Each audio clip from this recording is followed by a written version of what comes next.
ஓம் சாய்ராம், ஜெய் சாய்ராம். எல்லாரும் நல்லா இருக்கணும். எல்லாருக்கும் நல்லதே நடக்கணும். அன்பு குழந்தையே, இன்று இரவுக்குள்ளாகவே இதை நீ கேட்டுட்டா, நாளைக்கு ஒரு ஆச்சரியமான விஷயம் நீ மனம் குளிரும்படி நடக்க போகுதுன்னு சொன்னனே, என்னன்னு தெரிஞ்சுக்கிறதுக்காக ஆசையாக தானே இந்த பதிவை கேட்க வந்த. நிச்சயமா உன் மனம் மகிழும்படியாகவும் உன் நெஞ்சமெல்லாம் குளிரும்படியாகவும் தான் உன் விருப்பத்தை நான் நிறைவேற்றி கொடுக்க போறேன்.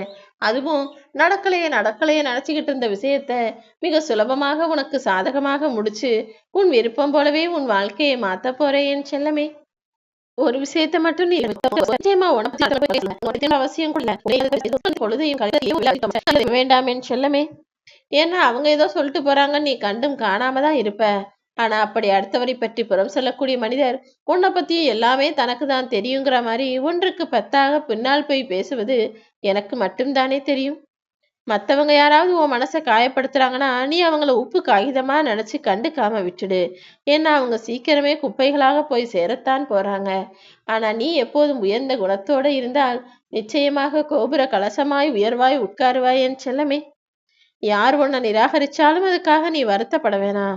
ஏன்னா இந்த உலகத்துல உன்னதமான மனிதர்களும் ஜெயித்த மனிதர்களும் சாதனையாளர்களும் ஒரு கட்டத்தில் இப்படி நிராகரிக்கப்பட்டவர்களாகவும் ஒதுக்கி வைக்கப்பட்டவங்களாகவும் தானே இருக்காங்க. யார் உன்னை என்ன வேணா சொல்லட்டும், எப்படி வேணா நடத்தட்டும். ஆனா உனக்கு தெரியும் அல்லவா, நீ மிகப்பெரிய உன்னதமான உயர்ந்த எண்ணம் கொண்ட நல்ல பிள்ளைன்னு. என் அன்பு பிள்ளையான நீ என் மேல வச்சிருக்க பக்திக்கு பரிசாக வாழ்நாள் முழுவதும் உனக்கு தகப்பனாக உன் கூடவே இருந்து உனக்கு வழித்துணையாகவும் வழிகாட்டியாகவும் எப்பவுமே உன் கூடவே இருக்க போறேன். உன் எதிர்பார்ப்புகள் எல்லாமே உனக்கு ஏமாற்றமாக முடிகிற காலகட்டத்துல இப்ப என்னடா இப்படி நடக்குதே நினைச்சு வாழ்க்கையை பத்தி ஒன்றும் புரியாம மீண்டும் மீண்டும் கஷ்டப்பட்டுக்கிட்டே நீ வாழ்ந்து வர்றன்னு எனக்கு தெரியும். இப்படி கஷ்டமான சூழ்நிலை மீண்டும் மீண்டும் நீ தோல்வி அடைகிறாய் என்றாலே வாழ்க்கை உன்னிடம் ஏதோ ஒன்று சொல்ல வருதுங்கிறத புரிஞ்சுக்கோ. சில நேரங்கள்ல வாழ்க்கையில நடக்கிற விஷயங்களை புரிஞ்சுக்க முடியாமையும் சரி செய்ய முடியாமலும் முட்டி மோதி திணறுவதை விட நடக்கிறது நடக்கட்டும்னு அமைதியாக அதை கடந்து போக தயாராகு. நிச்சயமா உன் வாழ்க்கையில எல்லாமே சரியாக நடந்துவிடுமேன்னு செல்லமே. அப்பா, சாயப்பா, நான் கேட்கறது எதையுமே நீங்க செய்ய மாட்டீங்களே. எனக்கு எது நல்லதோ அதை நடத்துங்கன்னு நான் உங்ககிட்டயே எல்லா பொறுப்பையும் ஒப்படைச்சிட்டேன். இருந்தாலும் நீங்க தர்றேன் தர்றேன்னு சொல்றீங்க. ஆனா என் வாழ்க்கையில எதுவுமே நடக்கவும் இல்லை, கிடைக்கவும் இல்லை, மாறவும் இல்லைன்னு தானே நீ இப்போது வருத்தத்தோடு இருக்கிறாய். சீக்கிரமே உன் வாழ்க்கை வெற்றி பயணமாக மாறத்தான் போகுது. நல்லது நடக்கும் என்ற நேர்மறை எண்ணத்தோடு இருந்துவிடு என் செல்லமே. நாளைக்கே நீ ஆச்சரியப்படக்கூடிய வகையில தான் உனக்கான விஷயத்தை அழகாக நான் முடிச்சு வைக்க போறேன். இனி நிச்சயமாக உன் எதிர்பார்ப்புகள் எல்லாம் ஏற்றங்கள் மட்டுமே பெறக்கூடியதாக மாறப்போகுது. தேவையில்லாம இனி நடந்து முடிஞ்ச விஷயத்தையும் கடந்து போன விஷயத்தையும் நினைச்சு இடிஞ்சு ஒடிஞ்சு சோர்ந்து போக வேணாம். அடுத்தவங்களாம் நல்லா இருக்காங்களே, மற்றவங்களாம் நல்லா இருக்காங்களே, பக்கத்து வீட்டுக்காரங்களாம் வசதியா வாழ்றாங்களே நினைச்சு அடுத்தவர் வாழ்க்கையும் உன் வாழ்க்கையும் ஒப்பிட்டு பார்த்து துவண்டு போகவும் வேண்டாம். அவங்கவங்க கஷ்டப்பட்டா அவங்கவங்க நிச்சயம் நல்லா இருப்பாங்க, வசதியா இருப்பாங்க. நீ எந்த அளவுக்கு கஷ்டப்படுகிறாயோ, எந்த அளவுக்கு முயற்சி செய்கிறாயோ, எந்த அளவுக்கு புதுவிதமாய் எல்லா விஷயங்களையும் எதிர்கொள்ள யோசிக்கிறாயோ, அந்த அளவுக்கு உன் வாழ்க்கையிலும் நிச்சயமாக முன்னேற்றம் வரும் என் செல்லமே.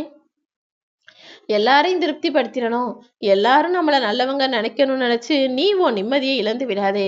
ஏன்னா இந்த உலகத்தில் யாராலும் யாரையும் முழுவதுமாக திருப்திப்படுத்த முடியாது. நீ என்னதான் அவங்க கால் தரையிலே படாத அளவுக்கு அவங்களுக்கு ஓடி ஓடி போய் எல்லாத்தையும் செஞ்சாலும், அவங்க ஆசைப்பட்டதையெல்லாம் தேடி கொண்டு வந்து கொடுத்தாலும் மனித மனம் எப்போதும் திருப்தி அடைவதும் இல்லை, அடுத்தவர்களின் செயல்களை முழுவதுமாக பாராட்ட தயாராவதும் இல்லை. ஏன்னா இந்த உலகத்துல மிகப்பெரிய கப்பல்ல பயணம் செய்யறதா உனக்கு சந்தோஷம். கடல் அலைகள்ல கடலின் ஓரத்துல கடற்கரையில கால்களை நனைப்பதில் தானே உனக்கு சுகமும் சந்தோஷமும் வரும். அப்படிதான் சின்ன சின்ன விஷயங்கள்ல தான் சந்தோஷமும் வாழ்க்கையின் பேரின்பமும் இருக்கு. நீ உன் வாழ்க்கையை ரசிச்சு அனுபவிச்சு வாழணும்னா சின்ன விஷயங்கள்ல இருந்து பெரிய விஷயம் வரைக்கும் எல்லாத்தையும் ஏத்துக்கிட்டு ரசிச்சு அனுபவிச்சு வாழ பழகு. உன் வாழ்க்கையே சந்தோஷமாக மாறும்படி உனக்கான இன்பதிர்ச்சியோடு கூடிய சந்தோஷத்தை நாளைக்கே நீ பார்க்க போற. என்னை நம்பி வணங்கி வருகிற உன் வாழ்க்கையில் இருக்கிற சோதனைகள் எல்லாமே சரியாகி நீ கூடிய சீக்கிரம் சாதனை படைக்கத்தான் போகிறாய். என் அருளோடும் ஆசீர்வாதத்தோடும் உன் விருப்பங்கள் எல்லாம் நிறைவேறி நீ அழகான வாழ்க்கையை நிச்சயமாய் அற்புதமாய் வாழ்வாய்.